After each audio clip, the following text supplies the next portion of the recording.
Hello everyone. तो पिछले episode में हमने देखा था कि हमारे जेंगडोंग और जू जाकर एल्डर्स को रिपोर्ट कर देते हैं कि उन्होंने डीमन कल्ट के मेंबर को देखा था, जिससे कि स्काई की वजह से वो ज्यादा पूछताछ नहीं कर पाए। हालांकि अब तक बाकी एल्डर्स को भी पता लग चुका था कि डीमन कल्ट के बाकी डिसाइपल्स भी आसपास है और वो इस टूर्नामेंट में कुछ न कुछ गड़बड़ तो करने वाले हैं, जिसके लिए वो छानबीन शुरू कर देते हैं। वहीं दूसरी तरफ हमें स्काई को दिखाते हैं जो कि माइनर चैंपियंस को चैलेंज करता है कि अगली फाइट वो उनके साथ लड़कर ही स्वॉर्ड चैंपियन बन पाएंगे। हालांकि एल्डर्स उसे ऐसा करने से रोकते हैं तो वो अपनी पर्ल पर स्वॉर्ड दिखाकर उन्हें चिढ़ाने लगता है, जिसे देखते ही जिएशन और बाकी टियानशन सेक्ट के डिसाइपल्स आग बबूला हो चुके थे, पर वो उस वक्त स्काई का कुछ नहीं बिगाड़ पाते। वो डिसाइड करते हैं कि कंपटीशन के दौरान इसे सबक सिखाया जाएगा। इधर डीमन कल्ट के लोग भी स्काई की इस अनाउंसमेंट को सुनने के बाद अपनी प्लानिंग को अंजाम देने के लिए तैयार हो चुके थे। इस एपिसोड के स्टार्टिंग में हमें डीमन कल्ट के उस लीडर को दिखाते हैं जो कि पूरी तरह से सोल्जर्स से घिर चुका था, लेकिन वो अपनी शैडो टेक्निक का यूज करके उनसे बचता जा रहा था। उसकी पावर काफी ज्यादा जबरदस्त थी क्योंकि उसके एक स्ट्राइक पर ये सारे सोल्जर्स बिखर जाते हैं और वो बड़े आराम से उनसे बचते हुए अपनी शैडो फायर से उन सभी को जलाकर राख कर देता है। रास्ता क्लियर करते ही वो अपनी आर्मीज को अंदर एंटर करने के लिए अलाउ कर चुका था, जो कि काफी ज्यादा थे, और उसके वहाँ से जाते ही हमें उसके पास मौजूद एक पेंडेंट वहाँ पर गिरा हुआ दिखता है। इसी के साथ सीन शिफ्ट होता है, हमें लो यंग कंपटीशन का तीसरा दिन दिखाते हैं, जहाँ पर फाइनली इस कंपटीशन को ऑफिशियली स्टार्ट किया जाता है, जहाँ पर स्वॉर्ड चैंपियन को चूज किया जाएगा।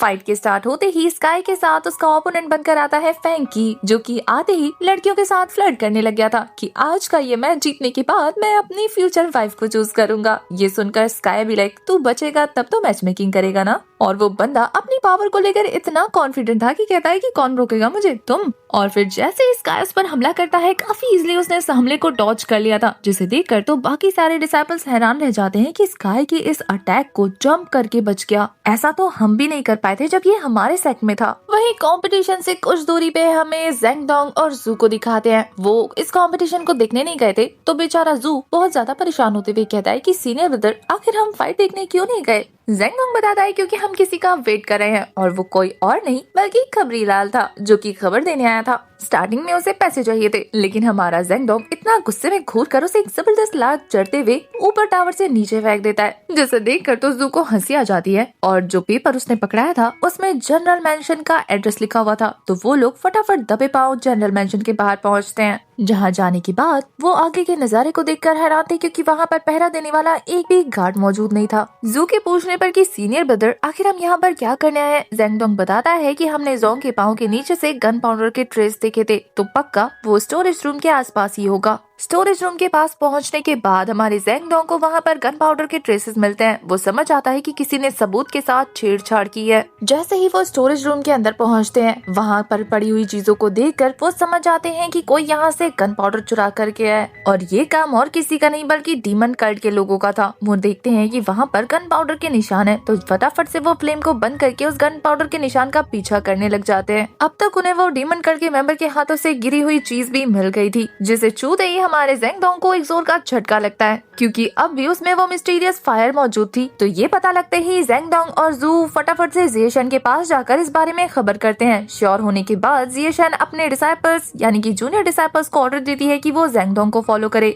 तो फिर क्या था, वो सभी लोग जेंगडोंग के ऑर्डर पर वहाँ से निकल जाते हैं उस अरीना को प्रोटेक्ट करने के लिए। वहीं दूसरी तरफ हमारे जिएशन ने जू को रोक लिया था। वो उसके कानों में चुपके चुपके खबर बताती है, और वो ये था कि एक सीक्रेट स्वॉर्ड लो यांग टावर पर मौजूद है, जो कि उसे किसी को नहीं देना, क्योंकि इसके बारे में किसी को कोई खबर नहीं है। अब जू के पास जेंगडोंग की स्वॉर्ड मौजूद थी, क्योंकि वो जानता था कि जेंगडोंग भी कुछ बड़ा करने वाला है। अब तक इस बारे में हमारे सेक्ट के एल्डर्स को भी खबर लग चुकी थी, और वो भी डिसाइड करने लगते हैं कि इन डीमन कल्ट के लोगों को कैसे सबक सिखाया जाए। वहीं सीन शिफ्ट होता है और हमें फैंक को दिखाते हैं, जो कि स्काई के साथ फाइट को अभी तक कंटिन्यू किए जा रहा था। स्काई के साथ फाइट करने के लिए फैंकी ने अपने मार्शल हैंड्स को भी बाहर निकाल लिया था। उसके स्पिरिचुअल हैंड्स भी स्वॉर्ड का यूज करके स्काई के साथ फाइट करने लगते हैं, जहां स्काई उन पर भारी पड़ रहा था। क्लियरली वो एक पर्पल फ्लेम नाम की टेक्निक का यूज कर रहा था। अगर यहाँ पर फैंकी ने स्काई को हरा दिया तो ये टेक्निक हमेशा हमेशा के लिए फैंग फैमिली की हो जाएगी। इसीलिए स्काई भी अपना पूरा जोर लगा रहा था, और फैंकी तो उसके सामने किसी बच्चे की तरह था, लेकिन फिर भी वो अपना पूरा जोर लगाने लगता है, क्योंकि वो जानता था कि स्काई कुछ नहीं बल्कि एक नंबर का लालची है। वो फैंग फैमिली की सीक्रेट टेक्निक्स हासिल करना चाहता है। फैंकी ने अपनी फैंग फैमिली के खास टेक्निक टाइगर ब्लेड टेक्निक का यूज करना शुरू कर दिया था, जहाँ उसके स्पिरिचुअल और उसके ओरिजिनल हैंड्स मिलकर ब्लेड्स को तोड़ देते हैं और वो टूटे हुए स्वॉर्ड के साथ ही फाइट को कंटिन्यू करने वाला था। वो टूटे हुए स्वॉर्ड के टुकड़ों को भी हमारे स्काई पर पीछे से थ्रो कर रहा था, जिससे स्काई के लिए अब इस टेक्निक के अटैक्स को ब्लॉक करना मुश्किल होता जा रहा था, क्योंकि फैंकी टूटे हुए स्वॉर्ड के साथ सामने से और उनके टुकड़ों से पीछे से हमला कर रहा था। पर स्काई फैंकी को रोकने के लिए उसे कहता है कि अब मैं तुझे दिखाता हूँ कि असली पावर क्या होती है, और फिर वो स्टारफॉल नाम की टेक्निक को मास्टर करते हुए स्टेलर ट्रांसफॉर्मेशन पर एक्टिवेट कर चुका था, जिससे स्काई के 6 फॉर्म्स क्रिएट हो जाते हैं और वो एक एक करके अटैक करते हैं। वहीं उस अटैक को ब्लॉक करने के लिए यहाँ पर हमारे हीरो ने भी फैंकी ने भी एक खास तरीके की टेक्निक का यूज करना शुरू कर दिया था, जो कि था शैडो रियल्म। स्टारफॉल टेक्निक सच में काफी ज्यादा कमाल की टेक्निक थी। ज़ेंगडोंग भी नीचे से इसे विटनेस कर रहा था। वहाँ पर क्योथोंग भी मौजूद थी। वो दोनों इस बारे में बात करने लगते हैं कि स्टारफॉल टेक्निक की वजह से अब बेचारा फैंकी ज्यादा देर टिक नहीं पाएगा। तभी वहाँ पर भागते भागते ज़ू भी पहुँच जाता है, जिसके हाथ में 2 स्वॉर्ड मौजूद थी। वो क्योथोंग को वहाँ देखकर हैरान होते हुए कहता है कि तुम भी यहाँ पर हो। तभी वो फाइट पर ध्यान देने लग जाता है, और आपको तो पता है हमारे ज़ू को बाकी सारे लोगों से ज्यादा नॉलेज है, क्योंकि उसने किताबें बहुत ज्यादा पढ़ी है। तो वो जैसे ही स्काई को इस टेक्निक को परफॉर्म करता देखता है, वो कहता है कि ये स्वॉर्ड स्टारफॉल नाइट एसेंस का यूज कर रहा है। ये कोई टेक्निक नहीं है, बल्कि ये एक तरीके का मेथड है जो कि स्टार से कल्टीवेशन पावर को एब्जॉर्ब करके अपने अटैक में इंक्लूड करने को कहते हैं। जितने अनगिनत तारे आसमान में होंगे, उतनी ज्यादा स्पिरिचुअल एनर्जी आप एब्जॉर्ब कर पाओगे। इसीलिए इसके सामने कोई भी अटैक ज्यादा देर तक काम नहीं करेगा। सू के मुंह से ये सारी बातें सुनने के बाद ज़ेंगडोंग अलग डायरेक्शन में सोचने लग गया था। वो फटाफट से अरीना के सामने पहुंचता है और कहता है कि स्काई को पावर स्टार से मिल रही है, और फिर वो उस गन पाउडर के बारे में सोचने लगता है। आसपास चारों तरफ आग थी और चारों तरफ गार्ड्स का पहरा था। वो कहता है कि यहाँ पर इतनी आग है, अगर गन पाउडर यहाँ होता तो जरा सी चिंगारी से ये जगह जल चुकी होती। इसका मतलब ये है कि वो लोग गलत डायरेक्शन में सोच रहे हैं, उन्हें किसी और तरह से सोचना होगा। इधर अरीना में दिखाते हैं स्काई ने अपने अटैक के साथ अपने स्नेक को भी थ्रो कर दिया था, क्योंकि वो अटैक काफी ज्यादा पावरफुल हो चुका था, इसलिए किसी का ध्यान नहीं जाता उसकी इस गंदी स्ट्रेटेजी पर। वहीं फैंकी स्काई के इस खतरनाक अटैक को ब्लॉक करने के लिए अपनी 7 स्वॉर्ड को भी बाहर निकाल चुका था, लेकिन ज्यादा असर नहीं होता। स्काई का अटैक सच में बहुत ज्यादा पावरफुल और प्रेशर वाला था। वो उससे हिट होते ही अरीना को तोड़ते हुए नीचे गिरने लग गया था, और उसके स्नेक ने भी उसका काम तमाम कर दिया था। जैसे ही उन दोनों की फाइट एंड होती है, यहाँ स्काई को विनर घोषित कर दिया जाता है, और अब नेक्स्ट उसके साथ फाइट करने आता है ज़्याओ, और उसकी पार्टनर पैंग भी उसे सपोर्ट करने के लिए फुल फॉर्म में थी। वहीं ज़ेंगडोंग को कोई सबूत नहीं मिलता, तो वो वापस जिएशेन के पास पहुंच जाता है, जहां दोनों ही निराश हो चुके थे, क्योंकि अभी तक उन्हें कोई लीड नहीं मिली। वहीं इधर ज़्याओ को दिखाते हैं। आपको तो पता ही है कि वो कितना कैलकुलेटिंग मूव करता है, जिसके पीछे की वजह उसकी पार्टनर पैंग है, जो कि उसे बता रही थी कि उसे कौन सी टेक्निक का यूज करना चाहिए। उसने यहाँ पर माउंटेन सी नाम की टेक्निक का यूज करके स्काई पर यह अटैक थ्रो कर दिया था, जिससे बचने के लिए स्काई को अपनी पूरी ताकत लगानी पड़ती है। 2-4 मूव्स में ही उस बंदे ने शो कर दिया था कि आखिर वो क्यों स्वॉर्ड चैंपियन बनने के लायक है, क्योंकि उसने अपने अजूरे टेक्निक के हेल्प से स्काई को पीछे हटने पर मजबूर कर दिया था। और ये देखकर स्काई स्ट्रेटेजी बनाने लग जाता है। वो समझ जाता है कि वो इस तरीके से ज़्याओ से नहीं लड़ पाएगा, तो वो अपनी स्वॉर्ड की स्ट्राइक को गलती से उसकी पार्टनर की तरफ थ्रो करने की एक्टिंग करता है, जबकि ये उसका कैलकुलेटिंग मूव था। उसने जान के पैंग को निशाना बनाया था, और जैसे ही पैंग पर बात आती है, ज़्याओ अपने स्पेयर को उससे बचाने के लिए उसकी तरफ थ्रो कर देता है, जिससे उसने अपनी पार्टनर को तो बचा लिया था,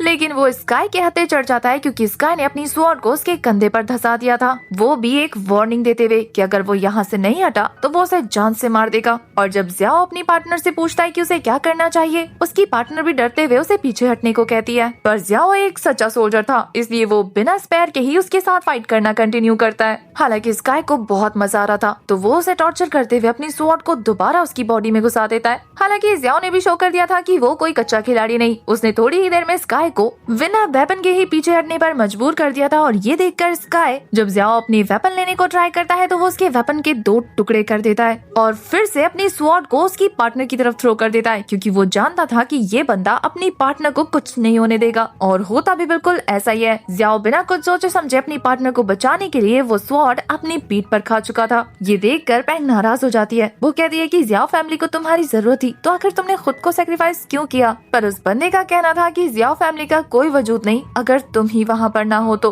हालांकि स्काई ने अपने एक और ओपोनेंट को जान से मार दिया था। और जब इस बारे में ज़ेंगडोंग को पता चलता है तो जियाशन कहती है कि वो जानती है कि ये कितना बड़ा कमीना है। इसे दूसरों की कमजोरी का फायदा उठाकर उन्हें तड़पते हुए देखना बहुत अच्छा लगता है और यही वजह है कि वो पहले से जानती है कि जियाओ इसके सामने ये मुकाबला नहीं जीत पाएगा। हालांकि वहाँ पर मौजूद ऑडियंस भी हमारे स्काई से नाराज हो चुकी थी। वो उस तरीके की जीत को नहीं मानती बल्कि वो असली हीरो बेचारे जियाओ को ही मान रही थी, जो कि घायल होने के बाद अपने घर वापस जाना चाहता था। यहाँ पर जू, ज़ेंगडोंग, क्योदोंग और जिएशन भी उसे हीरो की रिस्पेक्ट देते हैं। जब वो वापस जा रहे थे तो स्काई से ये हजम नहीं होता तो वो उसके स्पेयर के टुकड़े को वापस उसकी तरफ अटैक करने को लेकर थ्रो करता है, लेकिन उस अटैक को हमारे हीरो ज़ेंगडोंग ने ब्लॉक कर लिया था, वो भी अपनी स्वॉर्ड के साथ। पहले तो स्काई को काफी गुस्सा आता है लेकिन फिर उसकी आंखों में चमक आ जाती है क्योंकि वो जानता था उसकी फाइट सबसे पावरफुल स्वॉर्डमैन से होने वाली है। और अब आप लोग कुर्सी की पेटी बांध लीजिए क्योंकि हमारे हीरो ने फिर से अपने वेपन को उठा लिया क्योंकि जियाशन गुस्से से भर चुकी थी और वो स्काई के साथ फाइट करना चाहती थी,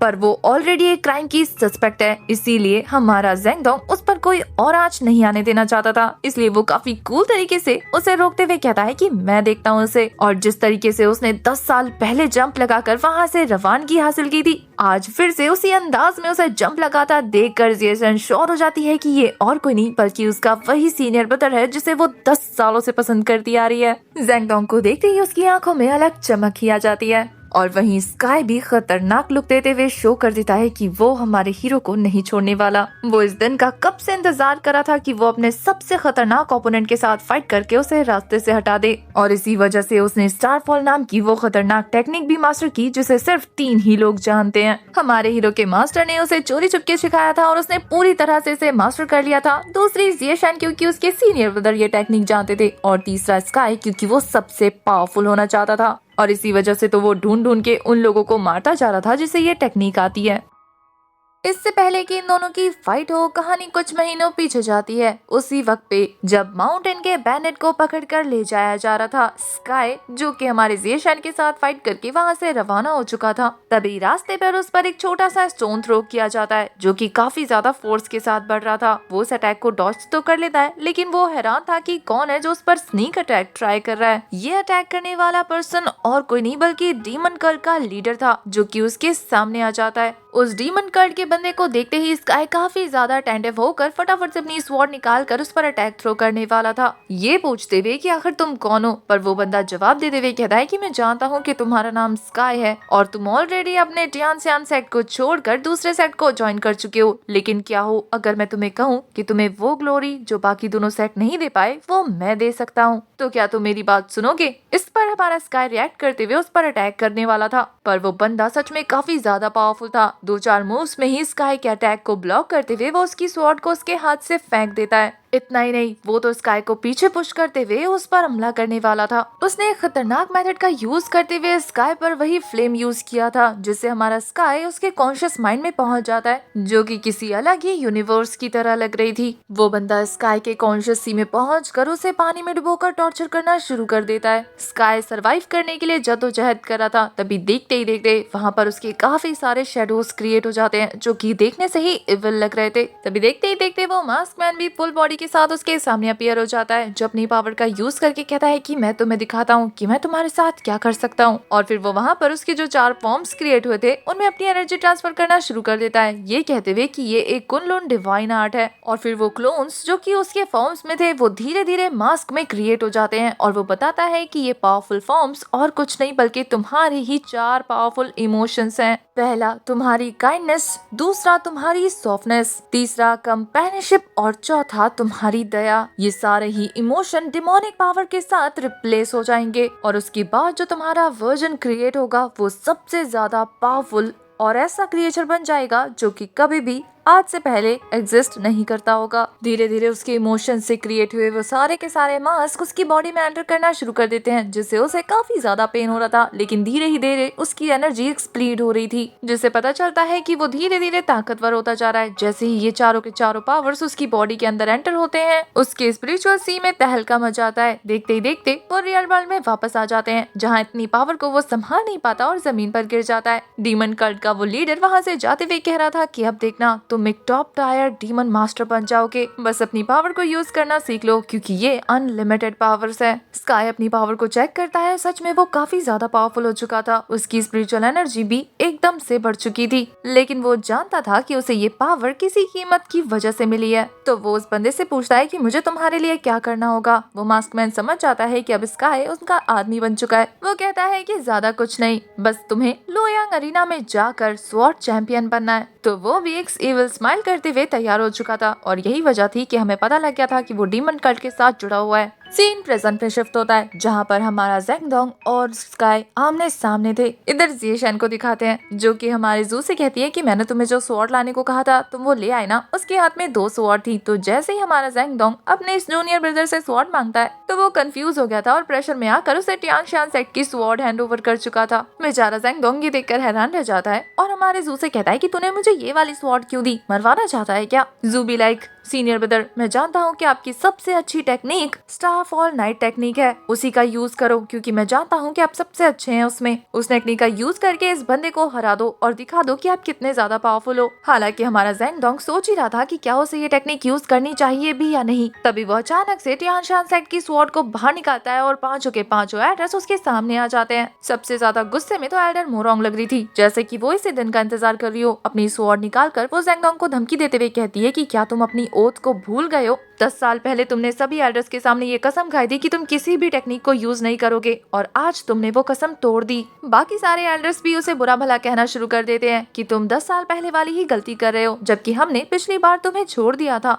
ज़ेंगडोंग को 10 साल पहले हुई उसके साथ वो घटना दोबारा याद आ जाती है, कैसे इन एल्डर्स ने उसे चेन में ट्रैप कर लिया था और उसने कसम खाई थी। जिएशन को दिखाते हैं जो कि अभी भी इसी कश्मकश में थी कि क्या ये उसी के सीनियर ब्रदर है। अब पूरी तरह से श्योर हो जाती है कि हाँ, क्योंकि सभी एल्डर्स उसे अपनी स्वॉर्ड को सैक्रिफाइस करते हुए बेड़ियों में जकड़ने का ऑर्डर दे देते हैं। तभी वहाँ पर सोल्जर्स भी आ जाते हैं उसे ट्रैप करने के लिए, बिल्कुल जिएशन की तरह। पर इससे पहले कि वो आगे बढ़ते हमारा ज़ेंगडोंग तेजी से अपनी की पावर को रिलीज करता है। वहाँ पर एक जबरदस्त प्रेशर क्रिएट हो चुका था। इस प्रेशर को वो सोल्जर्स तो संभाल नहीं पाते, अरीना से नीचे गिर जाते हैं। यहाँ पर एल्डर्स भी अपनी जगह से 2 इंच पीछे हट चुके थे। उसे अपनी पावर्स यूज करता देखकर तो बाकी सारे एल्डर्स भी डर के मारे कांप चुके थे क्योंकि वो जानते हैं कि ये लड़का कितना पावरफुल है। यहाँ पर ज़ेंगडोंग ने सभी एल्डर्स से रिक्वेस्ट की थी कि उसके भाई को मारने वाला और कोई नहीं बल्कि स्काई है और इसने हीरो जियाओ को भी जान से मारने की कोशिश की, वो भी गलत तरीके से, फेयर फाइट नहीं की। तो वो उन दोनों की मौत का बदला लेना चाहता है और इसके लिए वो 8 क्लैन 7 सेट्स की टेक्निक का यूज करेगा। उसके बाद चाहे बेशक से एल्डर्स उसे कोई भी सजा दे सकते हैं। उसकी इस रिक्वेस्ट को सुनने के बाद वहाँ पर मौजूद सभी ऑडियंस उसके लिए चेयर करने लग गए थे, ये कहते हुए कि हाँ, उसे लड़ने का मौका दिया जाए। अब ये सब देखकर बेचारे एल्डर्स कुछ नहीं कह पाते क्योंकि प्रेशर ऑडियंस का था और स्काई को ये सब देखकर बहुत मजा आ रहा था क्योंकि चीजें उसके हिसाब से हो रही थी। एक बार अगर वो हमारे ज़ेंगडोंग को हरा दे तो उसके रास्ते में आने की हिम्मत कोई नहीं कर पाएगा। तभी एल्डर फे में आगे आते हुए कहती है कि क्यों ना हमें इसे मौका देना चाहिए क्योंकि लोयांग कंपटीशन अभी कंटिन्यू है। इसके अलावा इस लड़के ने तो कहा है कि ये अपनी ओथ तोड़ने के बाद अपनी पनिशमेंट झेलने के लिए तैयार है, तो फिर हमें किस चीज की चिंता। हमें इस फाइट को कंटिन्यू करने देना चाहिए और हमें इसे जो पनिशमेंट देना होगा वो हम इसके फाइट जीतने के बाद देंगे और अगर ये हारा भी तो ये स्काई के हाथों मारा जाएगा। तो मुझे नहीं लगता कि हमें ज्यादा टेंशन लेने की जरूरत है। बाकी सारे एल्डर्स भी ये सुनने के बाद एक एक करके रेडी होना शुरू हो जाते हैं क्योंकि उन्हें भी मई की बातों में दम लग रहा था। इधर जिएशन, क्योतोंग और हमारा जू ये हमारे ज़ेंगडोंग के लिए परेशान लग रहे थे। सभी एल्डर्स रेडी थे सिवाय एल्डर मोरोंग को छोड़कर। वो तो ऐसे दांत पीस रही थी कि अगर उनका बस चलता तो वो ज़ेंगडोंग को अभी मार देती, लेकिन बेचारी ना चाहते हुए भी हाँ कर देती है और वहाँ से जाते हुए हमारे ज़ेंगडोंग को धमकी देते हुए कहती है कि अपनी लास्ट फाइट को अच्छे से एंजॉय करना क्योंकि इसके बाद शायद मैं तुम्हारे हाथ ही काट दूं। सभी एल्डर्स अपनी सीट पर वापस चले जाते हैं इस फाइट को विटनेस करने के लिए। वहीं अभी भी हमारे ज़ेंगडोंग की आंखों में खून उतरा हुआ था क्योंकि उसे स्काई पर काफी ज्यादा नाराजगी थी। वो टियान शान सेट की स्वॉर्ड को रिलीज करते हुए उस पर अपनी पावर ट्रांसफॉर्म करते हुए कहता है कि तूने मेरे भाई दोंगलाई को मारा, वो भी ब्रूटली, और उसके बाद इस लोयांग स्वॉर्ड कंपटीशन को डिस्ट्रॉय करने की कोशिश की, इसमें इंटरफेयर करते हुए अपने फेलो डिसाइपल्स को क्रूरली मारने की ट्राई की। और इन सब के बावजूद मैं जानता हूँ कि तू डीमन कल्ट से जुड़ा हुआ है और आज मैं तुझसे इन सारी चीजों का हिसाब लेने वाला हूँ क्योंकि अब पानी सर से ऊपर जा चुका है। तूने सालों पहले टियानजियान सेट के साथ भी गद्दारी की थी। वहाँ के फेमस स्वॉर्ड टेक्निक को सीखने के बाद तूने उस सेट को छोड़ दिया और उन्हीं के खिलाफ बगावत शुरू कर दी, और यही वजह थी कि एल्डर मोरंग उसके सपोर्ट में थी, क्योंकि वो उसके सेट के नाम को आगे ले जा रहा था। ज़ेंगडोंग स्काई पर अटैक थ्रो करते हुए कहता है कि मैं कसम खाता हूँ, मैं तुझे जान से मारने के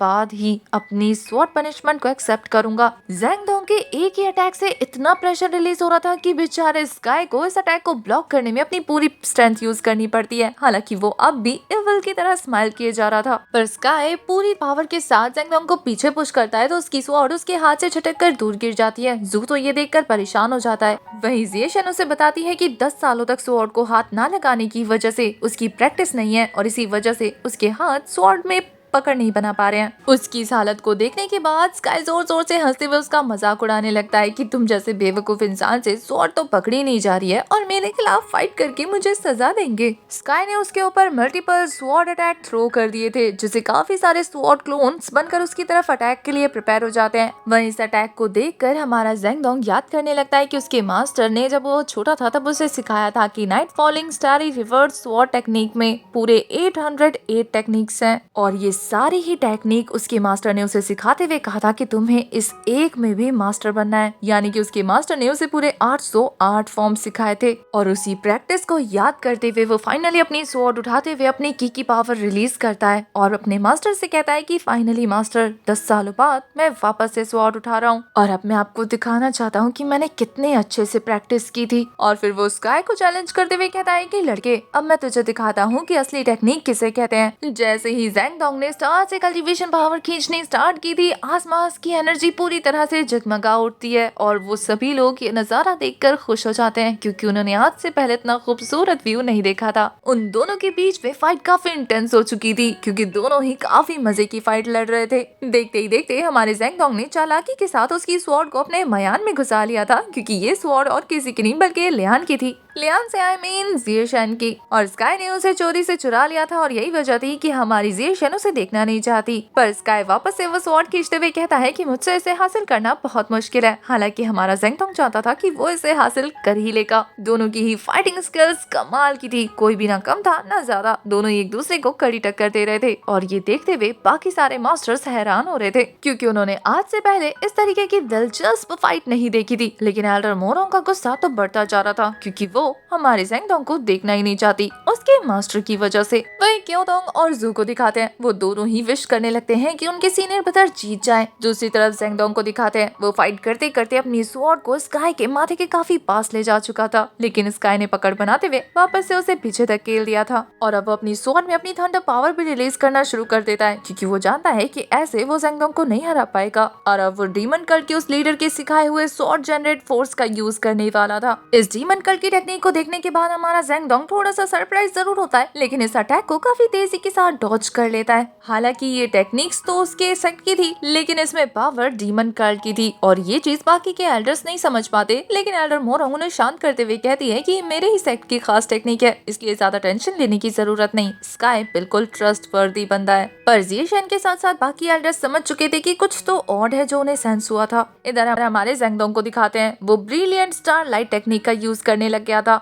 जिससे स्टार की पावर की डस्ट उसके स्वॉर्ड के आसपास गिर जाती है और वो नी का यूज करके एक स्ट्राइक थ्रो कर देता है। ये टेक्निक तो काफी ज्यादा पावरफुल थी, लेकिन जिएशन ये सोचकर परेशान हो रही थी कि इतने सालों से हमारे ज़ेंगडोंग ने ना तो कल्टीवेशन की है ना ही प्रैक्टिस की है, और यही वजह है कि उसकी इंटरनल पावर काफी ज्यादा वीक होगी। जबकि स्काई इतने सालों से सिर्फ इसी एक टेक्निक को मास्टर किए जा रहा है, तो उसकी इंटरनल पावर बहुत ज्यादा स्ट्रॉन्ग है, जैसे कि अभी उसके मास्टर ने बताया। और होता भी बिल्कुल ऐसा ही है। इधर हमारे हीरो को अपने अटैक को काफी देर तक होल्ड करने में प्रॉब्लम हो रही थी, क्योंकि वो ज्यादा देर तक अपने इस पावर को होल्ड नहीं कर पा रहा था, क्योंकि उसने सालों से ये सारी चीजें नहीं की थी। और इसी मौके का फायदा उठाते हुए इसका एक और पावरफुल अटैक थ्रो करते हुए कहता है कि क्या तू मेरे इस मूव को ब्लॉक कर पाएगा। लेकिन ये हमारा ज़ेंगडोंग था जो उसके इस अटैक को ब्लॉक करते हुए बचकर पीछे हट चुका था। अब ये दोनों ही स्वॉर्ड कल्टीवेटर्स लड़ते लड़ते हवा में चले जाते हैं। दोनों ने ही बैलेंस करते हुए ड्रैगन के ऊपर संभाल लिया था खुद को। तभी दिखाते हैं कि यहाँ पर जिएशन को कुछ और लग रहा था। वो कहती है कि अगर ये स्वॉर्ड फोर्स का यूज कर सकता है तो फिर इसने ये सारी टेक्निक्स जियाओ के खिलाफ यूज क्यों नहीं की। इसने जियाओ के साथ फाइट करने के लिए चालाकी का इस्तेमाल क्यों किया, क्योंकि अगर वो स्वॉर्ड फोर्स का यूज करता तो जियाओ के खिलाफ लड़ने के लिए उसे ये चालाकियां नहीं दिखानी पड़ती। वो पहले से ही उससे पावरफुल होता और 2-4 मूव में ही उसे हरा देता। और इसके अलावा अभी वो जिस ड्रैगन पे खड़ा था उसे कंट्रोल करने के लिए अपनी की पावर रिलीज करनी शुरू कर देता है, जिससे वो ड्रैगन एक जगह से दूसरी जगह मूव कर रहा था। वहीं दूसरी तरफ ज़ेंगडोंग को दिखाते हैं उसे कम्पिटिट करने के लिए ड्रैगन सीजिंग आर्ट का यूज करना पड़ता है और ये देखकर एल्डर कहते हैं कि ये लड़का सच में टैलेंटेड था। इसके अलावा उन सभी को क्लियरली कुछ चीज अजीब लग रही थी, वो ये कि ज़ेंगडोंग जितने भी टेक्निक्स यूज कर रहा है, जितने भी आर्ट फॉर्म्स यूज कर रहा है, वो सारे जानते हैं और वो सही से यूज कर रहा है। वहीं देखा जाए दूसरी तरफ स्काई का, तो उसके अंदर कुछ तो ऑड है। वो कौन सी टेक्निक यूज कर रहा है, कौन सी पावर यूज कर रहा है, उन्हें कुछ पता नहीं चल रहा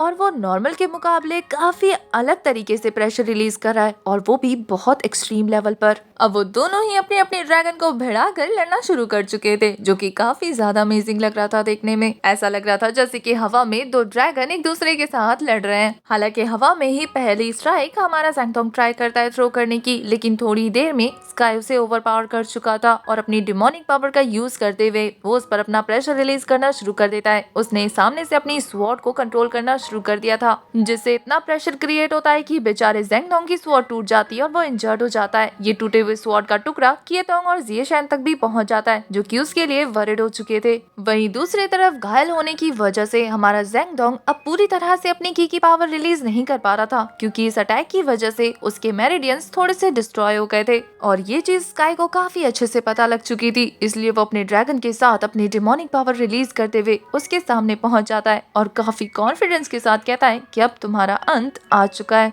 एक लास्ट स्ट्राइक और उसके बाद तुम कभी भी मेरे सामने खड़े होने की हिम्मत नहीं करोगे। हालांकि दूर से हमें उस डीमन कल्ट के लीडर को दिखाते हैं, जो अपने पास खड़े हुए अपने सोल्जर से कहता है कि स्काई ने मेरी पूरी डिमोनिक पावर को एब्जॉर्ब कर लिया और यही वजह है कि वो पहले से ज्यादा पावरफुल लग रहा है। स्काई को अपनी पावर देने का फैसला उसका बिल्कुल भी गलत नहीं था, क्योंकि उसकी सारी प्लानिंग बिल्कुल एक्यूरेट है। इधर दूसरी तरफ स्काई ने फाइनल अटैक करते हुए हमारे ज़ेंगडोंग से कह दिया था कि जाओ अपने भाई से जाकर मुलाकात कर लो, वो भी हेल में। लेकिन उसका अटैक ज़ेंगडोंग को हिट होने से पहले ही वो स्वेलो फ्लाइंग क्लाउड स्टेप्स नाम की टेक्निक को परफॉर्म करते हुए अपने पर लगा लेता है, स्पिरिचुअल पर, और उड़कर वहाँ से दूर हट जाता है। अब ये देखने के बाद कि हमारा ज़ेंगडोंग फिर से उसके अटैक से बच गया, अब तक स्काई झुंझला चुका था और वो दोबारा उसे सांस लेने का मौका नहीं देता और उस पर स्ट्राइक कर चुका था। लेकिन इस अटैक को भी ज़ेंगडोंग बड़े आराम से डॉज कर लेता है। बार बार उसके अटैक्स को अवॉइड करता देखकर अब वो पूरी तरह से गुस्से से भर चुका था। दोबारा ज़ेंगडोंग को पूरी ताकत के साथ फाइट करता देखकर और हवा में उन दोनों के अटैक को एक दूसरे से टकराता देख दूर से वो डीमन कल्ट का लीडर भी हमारे ज़ेंगडोंग की तारीफ करने से खुद को रोक नहीं पाता। वो कह देता है कि ये लड़का सच में मू तियानहाओ का डिसाइपल बनने के लायक है। उसकी इंटरनल पावर कमजोर होने के बाद 10 सालों बाद स्वॉर्ड को हाथ में लेने के बावजूद भी वो स्काई को इतनी कड़ी टक्कर दे रहा है,